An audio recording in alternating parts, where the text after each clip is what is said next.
लोकशाही राऊंडअप मध्ये आपलं पुन्हा एकदा स्वागत। मालेगावच्या कोट्यवधी रुपयांच्या शिक्षण घोटाळा प्रकरणी चौकशी करणारी एसआयटी समिती मॅनेज झाल्याचा आरोप होत असून कोर्टात देखील तारखेला एसआयटी समितीचे अधिकारी गैरहजर राहत असल्याने नाराजीचा सूर उमटतोय। एसआयटीच्या विरोधात सर्व तक्रारदार सोमवारी 26 जानेवारीला लाक्षणिक उपोषण करतायत। पुरावे देऊन पण आरोपींच्या संख्येत वाढ होत नाही आणि कारवाई देखील संत होते असा आरोप सुद्धा होतोय। पाहूयात यावरच लोकशाही मराठीचा स्पेशल रिपोर्ट।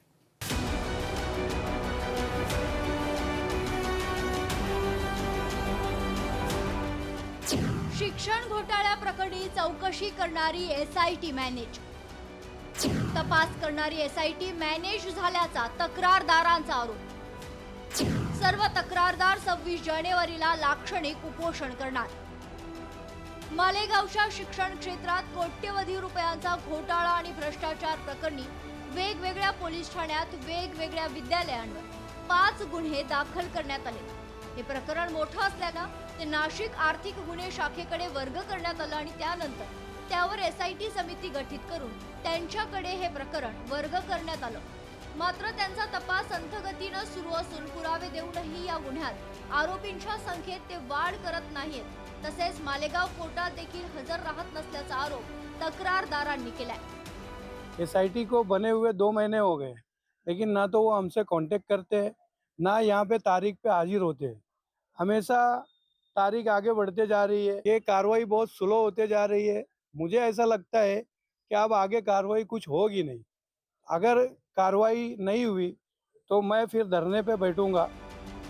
या प्रकरणात नाशिक आर्थिक गुन्हे शाखेच्या अधिकाऱ्यांना का हटवण्यात आले ते संशयास्पद आहे। तसंच हे एसआयटी समितीचे अधिकारी कुठल्याही तक्रारदाराला विश्वासात घेत नाही, त्यांच्या जवळ असलेल्या आणखी पुराव्यांचा विचार करत नाही। त्यामुळे ही एसआयटी समिती कुठेतरी मॅनेज झाल्याचा आरोप तक्रारदार करतायत। एसआयटी गठीत करण्यात आली, परंतु गेल्या 2 महिन्यापासून हे एसआयटीचे अधिकारी तक्रारदारांना कुठलीही गोष्ट विचारात घेत नाही, कुठलेही पुरावे तक्रारदारांकडून घेत नाही। पुरावे दिलेले आहेत एसआयटीला, परंतु एसआयटी याच्यावर कुठलंही गांभीर्य नाही, कुठलीही कारवाई करत नाही आणि याच्यात अनेक अजून वरिष्ठ अधिकारी सुद्धा याच्यात आरोपी होणार आहेत, परंतु कुठलीही कारवाई होताना दिसत नाही। आम्हाला असं कुठेतरी वाटतंय की आता ही एसआयटीच कुठेतरी मॅनेज झालेली आहे। या प्रकरणी एसआयटी समितीचे अधिकारी कोर्टात हजर राहत नाही, पुन्हा पुरावे देऊन आरोपींच्या संख्येत वाढही करत नाहीत। तक्रारदारांचे फोन देखील ते उचलत नाहीत। यामुळे या एसआयटी समितीच्या विरोधात सर्व तक्रारदार एकत्र येत नाशिक येथील शिक्षणाधिकारी कार्यालयात 26 जानेवारी पासून धरणे आंदोलन करणार असल्याचं तक्रारदारांनी सांगितलंय। 2-3 तारीख से आईजी वगैरह यहाँ पर आ नहीं रहे, मतलब सुनवाई के वक्त, हियरिंग के वक्त आ नहीं रहे। तो हमारी मतलब ये शासन से मतलब रिक्वेस्ट है इनके ऊपर कार्रवाई करी जाए, जिसमें हमने 13/9/2025 मतलब टीचर बढ़ा, जिसमें 1 टीचर 5 लिपिक और 3 सिपाही बढ़ रहे हैं, लेकिन उन्होंने अभी तक इनसे पूछताछ भी नहीं करी, न इनके ऊपर कोई कार्रवाई करी। अगर आगे ही ऐसे चलता रहा तो हम धरने पर बैठेंगे। हा जवळपास 1000 कोटींचा शिक्षण घोटाळा तक्रारदारांनी उघडकीस आणून शासनाचा आणखी पैसा वाचवलाय।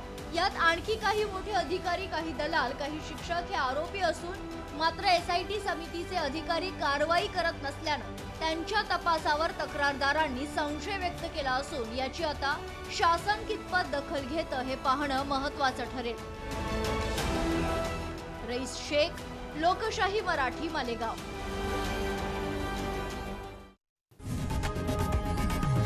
लोकशाही मराठी ऐका, पहा, जागरूक रहा।